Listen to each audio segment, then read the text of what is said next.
금융시장의 다양한 변수들을 함께 확인해 보고요. 경제와 증시를 전망해 봅니다. 매크로인사이트 유신익 KBWM 스타 전문담 이코노미스트 모셨습니다. 어서 오세요. 네, 반갑습니다. 네, 지난 주말 트럼프 관세 또 한 번 제동이 걸렸습니다. 2심에서도 비상경제권한법에 의한 관세는 불법이라는 판결이 나온 상황인데요.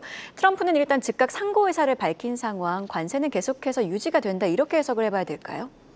일단 우리 시청자 여러분들을 위해서 이제 좀 정의를 내드려야 하는데, 그러니까 처음에 트럼프는 관세를 매길 때 비상경제권법, 이게 뭐냐면 보통 의회에서 관세라든지 아니면은 국가별 금수 혹은 그러니까 금수는 수출 금지도 있지만 수입 금지도 있습니다. 이런 것들을 전반적으로 다 정하는 게 의회의 통상적인 절차입니다. 그런데 트럼프는 이제 집권하면서 그런 걸 외쳤죠. 지금 비상경제 상태이다. 그렇기 때문에 의회가 결정하는 것 권한 이외에 그 이상으로 대통령이 가질 수 있다라고 해서 관세를 자신이 그리고 행정부가 주도적으로 부과를 하겠다라고 한 것이고요. 근데 이제 비상경제권 법에 근거해서 이제 국제무역법원에서는 이걸 이제 해석을 하기 시작한 겁니다. 이게 그럼 비상상태야? 아니라는 거죠. 그들의 입장에서는 아니기 때문에 금수는 할 수 있다. 대통령이 금수 조치는 할 수 있다. 하지만은 금수 이상, 그러니까 금수라는 것은 수입이나 수출을 금지하는 건데 그거 이상으로 하는 것은 지금 현재의 권한에서 어긋났다, 벗어났다. 그래서 당연히 이런 부분에 대해서 이제 트럼프는 행정부는 결국 해석의 문제이기 때문에 초유의 급박한 지금 비상상태다 이런 거를 이제 주장하고 납득을 시키면 사실은 이기게 될 수 있습니다. 대법원에 뭐 이제 우리 이제 공화당 의원들이 출신들이 있다라는 거, 그리고 이제 트럼프 행정부의 지지자들이 있다는 거, 그런 것이 사실 다수가 대법원에 그렇게 구성되어 있다라는 요소를 빼더라도 사실상 앞으로 해석의 문제를 놓고서 디베이트는 굉장히 강화될 거다. 근데 참고로 보시면은 과거에도 이런 해석의 문제를 가지고서 일기 때도 캘리포니아 주지사가 트럼프 행정부에 대해서 소송을 건 적이 있어요. 우리는 관세가 싫은데 왜 비싸게 우리가 수입을 해야 되느냐, 관세를 무마하자, 없애자, 우리 주정부는 그걸 지키지 않겠다라고 했는데 결론은 뭐냐면 지켰습니다. 결론은 따라갔다. 그래서 아마도 디베이트 논의는 계속 있겠지만은 사실상 트럼프 관세가 철회되거나 없어질 가능성은 상당히 낮다, 뭐 이렇게 판단하고 있습니다. 사실 대법원 구도를 보면 지금 공화당 대 민주당 6대 3으로 공화당의 지위가 좀 더 우세한 상황이어서 대법원에서 이제 항고심의 판결이 뒤집어질 수도 있다 이런 판결들이 나오고 있고, 또 만약에 위법으로 결국 결정이 난다고 해도 트럼프 대통령 같은 경우에는 다른 도구들이 있다 이렇게 강조를 하고 있는 상황이거든요. 다른 도구, 이게 오히려 시장에 좀 불확실성으로 작용하지 않을까 싶기도 한데 어떻게 보실까요?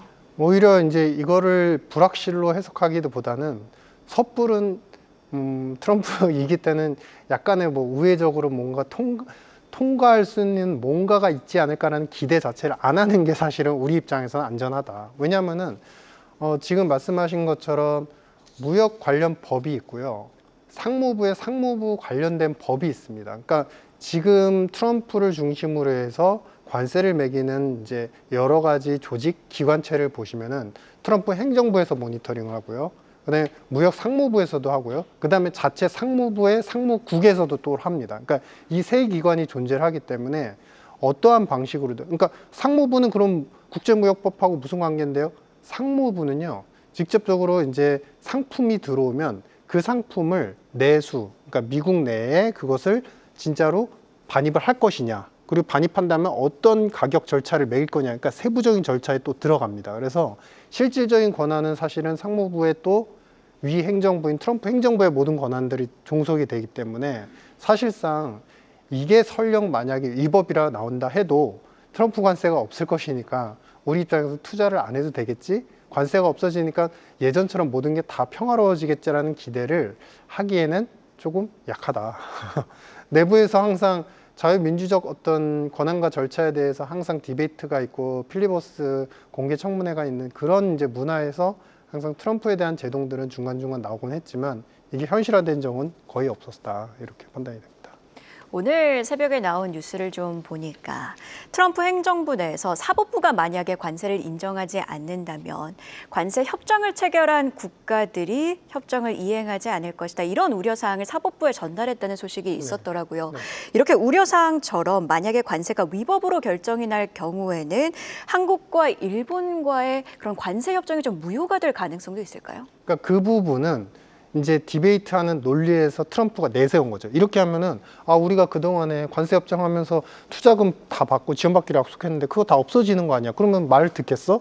라고 사법부의 그 의사를 표출한 거는 결론의 포인트는 어디로 지향이 되냐면요. 중국입니다. 중국. 중국에 대해서는 아시는 것처럼 그러니까 미국 기준입니다. 미국의 당론을 떠나서 모두 다 중국에 대해서는 일단 무역 차단을 하자, 중국 제조업이 더 커지는 거, AI를 갖다가 미국을 넘나들 정도로 강해지는 것에 다 반대를 해요. 그래서 어떻게 보면 초당적으로 합의를 딱 트럼프 이번에 2기 출시하자마자 딱 합의를 본 게 뭐냐? 바로 항구적 정상 무역 관계를 철회한 겁니다. 거의 20여 년 전에 맺었던 것들. 그렇게 되면 이제 트럼프 입장에서는 이제 반발에 굉장히 디펙트한 미국인들의 정서를 흔들 만한 그리고 합리적인 요소가 있는 거죠. 만약에 이거를 관세법을 자신의 권한이 아니라고 철회한다면 중국에 대해서 관세를 매기는 것들을 이젠 할 수 없다. 더 나아가서 중국 관세를 못 매기게 되면 미국인들이 피해를 보고 자국 국민들이 제조업 일자리를 뺏겼던 이런 문제, 이것을 자신들은 이제 비상 상태라고 간주를 한 것인데, 그럼 당신들은 그것을 중국에게 뺏겨도 비상이 아니라고 판단하느냐라고 하면은 이제 어떠한 법원의 심사위원이든 아니면 판사든 사실 할 말이 없어지는 겁니다. 그렇기 때문에 이거는 이제 아마 디베이트의 첫 시발점으로서 이 얘기를 했고, 후발적으로 만약에 이게 이제 그 납득이 안 되거나 설득이 안 된다면 중국 사례까지 가져오면 이거는 뭐 전 미국인들 자체로 사실은 들고 일어날 수 있는 문제이기도 하기 때문에 어찌 보면 트럼프가 역설적으로 이번에 관세에 대한 명분이나 합리성을 오히려 더 가져갈 수 있는 기회다. 뭐 이런 판단입니다. 지금 트럼프의 관세 정책 같은 경우에는 경제에도 그리고 또 금리 경로에도 좀 부담이 되고 있는 건 사실로 보이는 상황입니다. 자, 그렇다면 트럼프가 관세로 얻은 성과는 뭘까요? OBBA 법안, 그러니까 감세안으로 좀 줄어든 세수를 채우는 역할을 하고 있을까요? 여기서 우리가 좀 주목해 보셔야 될 포인트는 세 가지가 다 나눠서 말씀을 드려볼 수 있겠습니다. 첫 번째, OBBA 법안은 우리 이제 소위 얘기하는 세금 감면입니다. 세금 감면이고 이거를 세액공제를 더 넓히면서 기업들에 대한 세액공제도 넓히면서 만기가 올 연말이었는데 이걸 연장을 해줬습니다. 그래서 이것 때문에 재정 적자가 너무 많이 생긴다라는 우려가 있었습니다. 뭐 10년에 앞으로 10년 동안 4조 달러, 그러니까 매년 4천억 달러씩 세금을 깎아주니까 세수가 확보가 안 된다라고 했어요. 그런데 실질적으로 트럼프가 주장한 건 관세 수입이 생기니까 관세 수입으로 이걸 다 메꿀 수 있습니다라고 주장을 해왔어요. 그런데 데이터를 뜯어놓고 보니까 안 그래요. 왜냐하면 앞서 말씀드린 것처럼 재정 적자가 매년 4천억 달러 정도 계속 더 발생합니다. 마이너스가 나옵니다 했는데 그거를 메꿀 수 있다고 그랬잖아요. 그런데 올 1월부터 7월까지 관세 수입으로 걷어들인 수익 금액을 다 토탈리 계산해 보면은 월별 평균이 60억 달러. 7개월 동안 기준으로 보시면은 한 400억 달러 정도밖에 안 됩니다. 10분의 1밖에 못 거친 거예요. 그러니까 그만큼 관세 수입은 왜 안 거쳤을까? 간단히 생각해 보시면 이번에 PPI, CPI에서 미국의 물가가 경로가 불확실해지는 경로들이 보이느냐? 안 보였거든요. 파월도 그걸 인정했습니다. 일부 지역에서 물가 상승의 요소는 보였지만 전반적인 물가 불안 상황은 아니다. 그건 감지되지 않는다. 이건 뭐냐면 미국이 수입을 안 하는 겁니다. 미국인들이 돈은 많아도 아직도 이제 소득 기반 자체는 사상 최고치를 계속 경신해 나가고 있거든요. 근데 수입을 안 하는 걸로 대응을 하고 있다. 그러니까 이 얘기는 뭐냐면은 일단 돈이 있어도 쟁여놓고 있고 소비를 안 하고 있고 그러다 보니까 물가 그렇게 급등하지는 않고 그냥 스테이블하게 상품 부분은 스테이블하게 가고 있고 오히려 서비스 쪽이 계속 괴롭히고 있다. 근데 그럼 서비스 물가가 높아지고 있고 서비스 물가를 계속 높게 만드는 요소는 뭘까 생각해 보시면 저는 개인적인 의견으로 파월이라고 생각합니다. 기준금리가 높기 때문에 서비스 부분에서 요구하는 수익률이나 그 임금 자체에 대한 서비스 부분에 대한 기준임금이 기준금리에서 다 책정이 되기 때문에 그런 상태다. 그러니까 한마디로 이 상황을 요약해 보면 트럼프 뜻대로 안 되고 있습니다. 관세 수입 안 거치고 있습니다. 두 번째, 금리 경로. 파월은 또 파월대로 잘못 가고 있습니다. 내릴 수 있을 때 내려야 된다는 작년의 주장과 다른 행보를 가고 있어요. 그러니까 미국인들은 어떨까요? 이쪽 저쪽도 다 불확실하니까 뭔가를 제시를 못 해주니까 사실 소비를 줄이는 걸로 결론이 나고 있다. 이렇게 판단이 됩니다. 자, 그리고 최근에 글로벌 정세 흐름을 보면 반 트럼프 연대가 강화되고 있는 것 같습니다. 중국과 인도도 좀 협력하는 기조를 보이고 있고 어제 같은 경우에는 상하이 협력기구 정상회의가 열렸는데 중국이 회원국에게 무상 원조를 좀 지원을 한다 이런 이야기도 있었거든요. 이렇게 반 트럼프 연대가 강화된다. 글로벌 경제에는 어떤 영향이 있을까요? 이거는 뭐 항상 이제 우리가 소위 얘기해서 이제 한쪽 나무가 막 커 자라기 시작하면은 이제 저쪽에서도 나무가 조금씩 계속 올라오죠. 그래서 근데 이제 속도전이나 이제 뿌리의 깊이, 그 다음에 토지의 양분 이런 걸 생각해 보면 큰 나무를 항상 따라갈 수가 없는 게 항상 일반적인 자연현상. 그러니까 이게 경제적 현상에도 거의 그대로 접목이 된다 보시면 됩니다. 그러니까 이 지금 우리가 이제 SCO를 이제 출범하고서 어떤 협정 기구를 만들고 이게 안보까지도 다 우리끼리 돕겠다라고 했는데 시청자 여러분들 혹시 기억나시는 거 없으신가요? 1기 때 이러한 트럼프의 관세, 무역 장벽 이런 것들을 이슈로 해가지고 그 당시에 중국이 1대1로 프로젝트를 갖다가 굉장히 강화시켰고 1대1로 프로젝트는 거의 동남아권 이제 아시아 권역이었고 어떻게 보면 트럼프의 그런 이제 관세 몸살 때문에 그나마 수출하던 인도네시아, 그나마 수출하던 이제 동남아 국가들이 먹고 살기 힘든 상황이 됐습니다. 그래서 1대1로 프로젝트를 약속하면서 우리가 투자를 하겠다. 엄청난 이제 약속을 했죠. 근데 실제는 어땠나요? 그게 대출이었습니다. 그리고 1대1로 프로젝트는 아직까지도 지연되고 안 되고 있고 건설이 안 되고 있고 대부분이 인프라, 뭐 건물 건설이었거든요. 근데 그게 안 되고 있습니다. 그러니까 이게 뭐냐면 항상 이제 중국이 중심이 돼서 무언가 외칠 때는 첫 그 부르짖음은 강렬하나 항상 끝이 안 좋았다는 거를 사실은 이 내부에 있는 많은 이제 이번에 참석한 국가들도 다 알고 있을 겁니다. 그렇기 때문에 일단 반발의 움직임은 보이지만 언제든지 특히 여기에 이제 참석한 러시아 푸틴 대통령인데요. 언제든지 미국이 인센티브를 준다라는 식으로 당근을 다시 또 강하게 결국엔 땅 문제죠. 그러니까 땅을 갖다가 완전히 인정해 준다.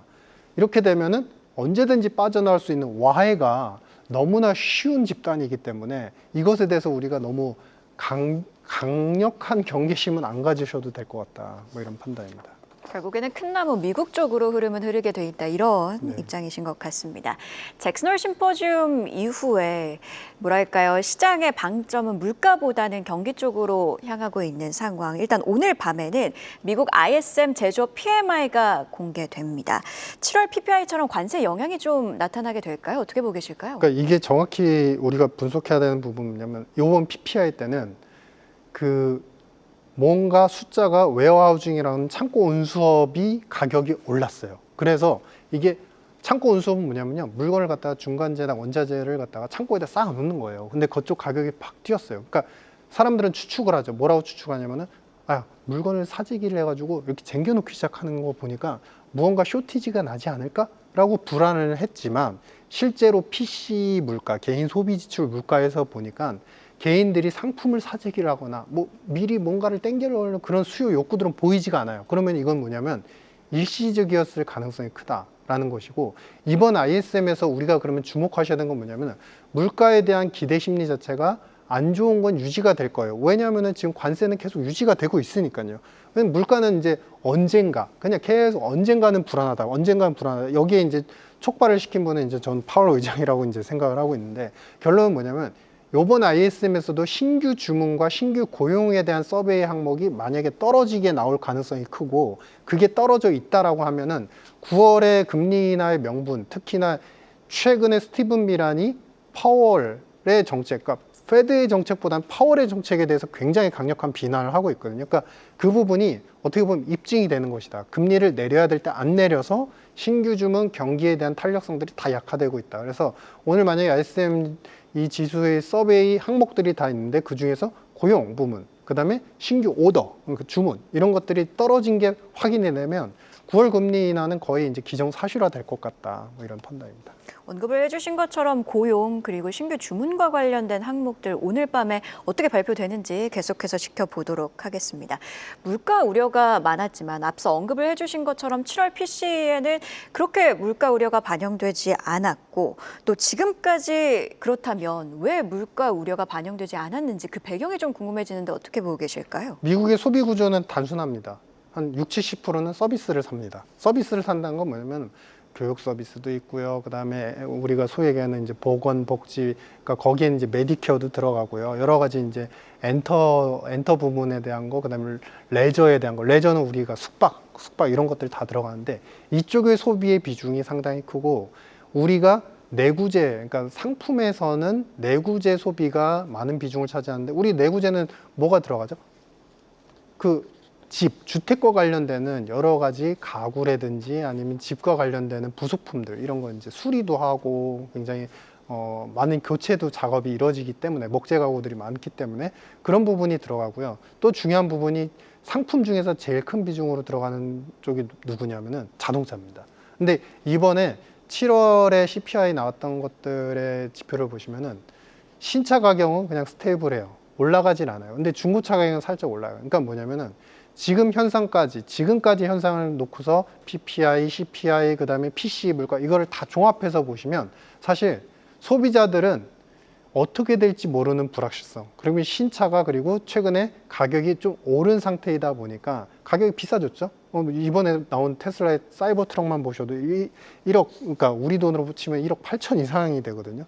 그러니까 오히려 중고차를 더 사거나 싼 거를 사려는 그런 욕구들이 많아졌다. 그래서 이런 부분들은 뭐냐면은 미국의 가게가 비싼 상품을 안 사고 회피하거나 오히려 대체할 수 있는 싼 상품에 사는 걸로 만족을 하고 있다. 그렇기 때문에 물가가 국지적으로 전반적으로 이렇게 급등하는 현상들은 아직 나타나지 않고 있고 아마 이러한 현상은 연말까지도 이어지지 않을까라고 판단을 하고 있습니다. 이번 주 같은 경우에는 고용보고서가 발표되는데 시장은 좀 고용보고서 역시 주시를 하고 있는 모습입니다. 고용보고서는 어떻게 전망하고 계실까요?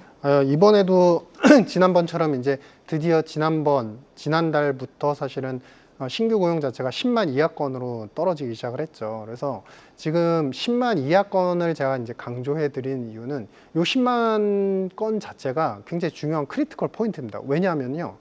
우리 예전에 고용 시장이 너무 뜨거워요, 과열이에요 라고 했던 시절이 23년도까지 계속 지속이 되었었는데 24년도부터는 약간 이제 주춤해졌죠. 근데 그 당시에 전체 고용을 견인하는 데서 뭐 그땐 정부 고용도 좋았고 다 좋았지만 민간 고용에서 가장 중요한 포인트가 하나 있었습니다.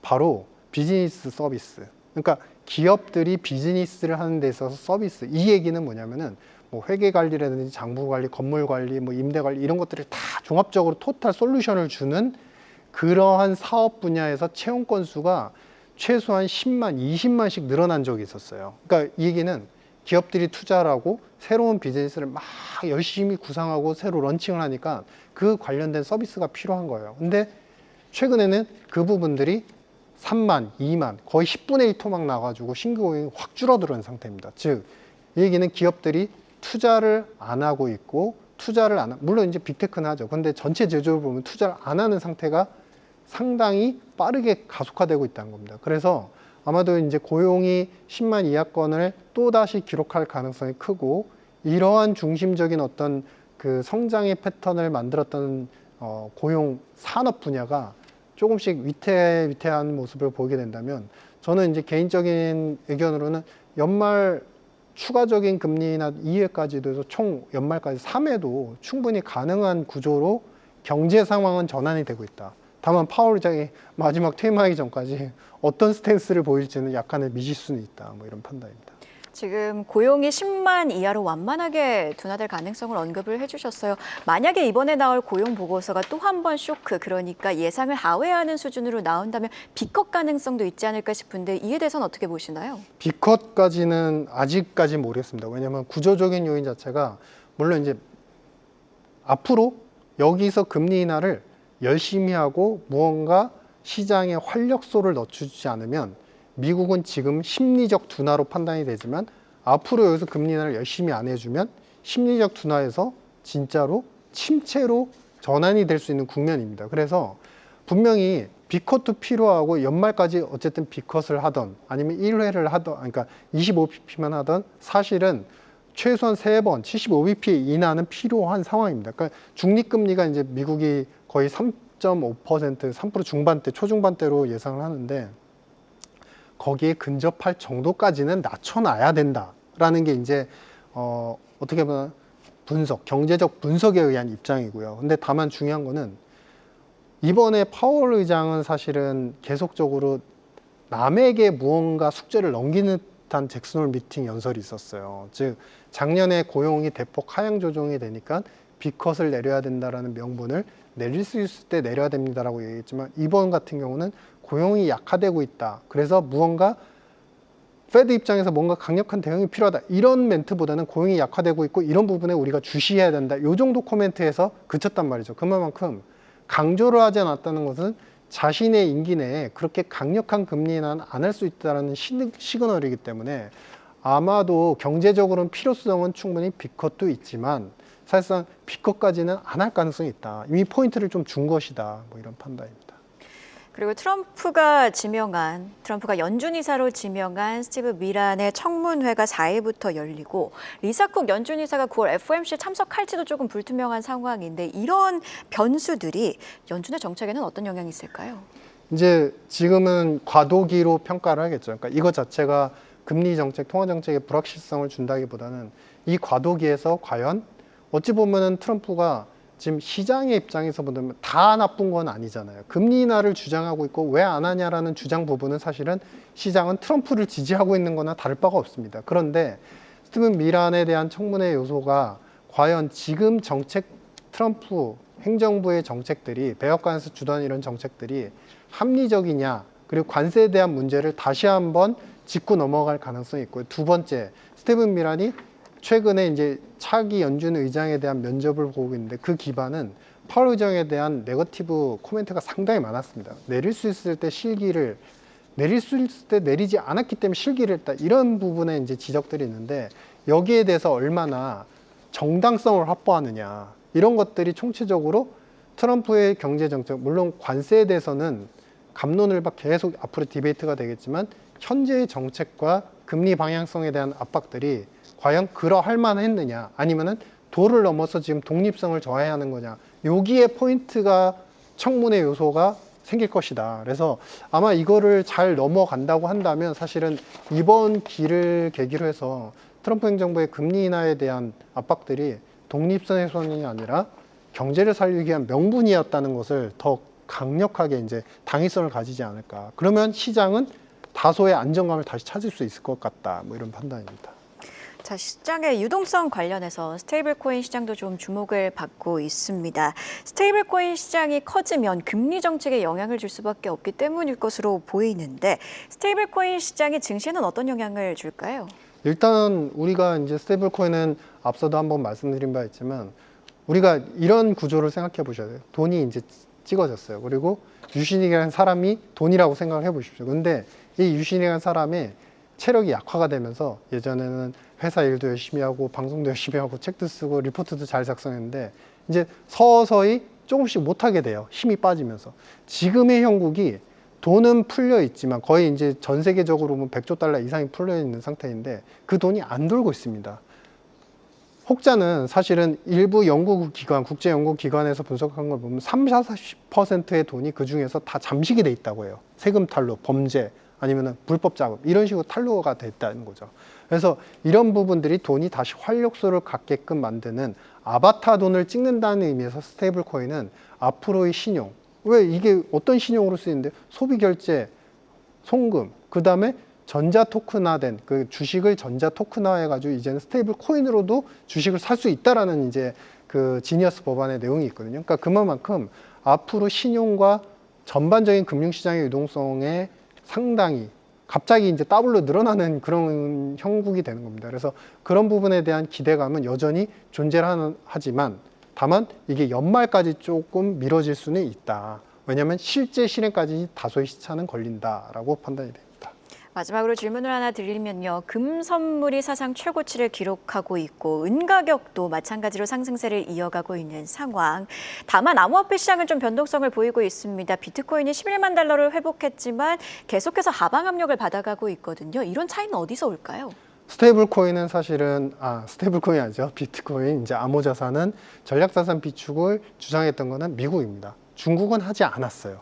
하지만 이번 스티븐 미란 보고서를 보시면 달러를 이제는 팔지 않고 수출하지 않고 암호자산과 금을 할 수 있다라는 것을 제시를 했어요. 근데 중국은 그에 앞서서 이미 금을 사들이기 시작했어요. 그만큼 금에 대한 공통적인 수요는 미국, 중국 다 존재를 하는 반면에 이제 암호자산에 대해서는 미국 쪽 수요만이 있고 사실상 그 백악관에서 얘기했던 그런 얘기보다는 그 비축 자산의 규모가 상대적으로 작았습니다. 베센트 장관이 발표한 추정치에 따르면 시장의 예상보다는 50억, 많게는 한 70억 달러 적게 사나온 상태거든요. 그래서 이런 부분들이 암호자산은 변동을 좋았다가 나빠지고 좋았다 나빠지는 형국이고 금은 계속적인 수급적인 어떤 매수의 메리트들이 계속 살아있는 상태이다. 이렇게 보시면 될 것 같습니다. 네, 이렇게 매크로인사이트 유신익 KBWM 스타자문단 이코노미스트와 함께했습니다. 고맙습니다. 네, 감사합니다. 계속해서 다양한 경제 이슈를 알고 싶다면 구독과 좋아요, 알림 설정 부탁드립니다. AI 캐스터 권미정이었습니다.